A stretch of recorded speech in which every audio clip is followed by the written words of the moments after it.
Hey everyone, this is Heidi Gusted with another crochet tutorial for you today. In this video, I'm going to walk you through tips and tricks for counting your stitches in a crochet swatch.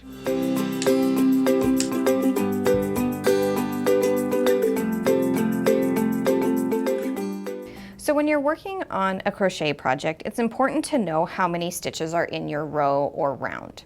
So let me walk you through how to identify stitches so you can go back and count your stitches. In this case, we worked flat, so this will be able to let you count your stitches in a given row to ensure that you haven't missed anything. This swatch is a great example because you might notice it looks maybe just a little bit narrower here at the end than at the beginning. So one thing you can do when you go to work a piece of crochet is make sure to note how many stitches you began with. In the case of this swatch, I began with 9 stitches.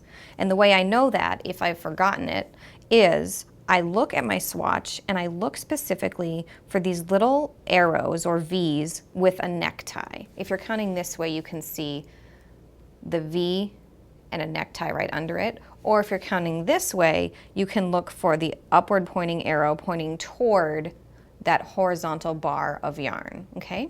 And so what you've got to do is count 1 arrow, 2, 3, 4, 5, 6, 7, and then add 2, 1 for either side of those 7 single crochet stitches. And that's how you know down here you have 9 stitches in your row. But up here where I said it was a little more narrow, what happened was I missed the very last stitch because I was not counting very well as I worked that last row of this swatch.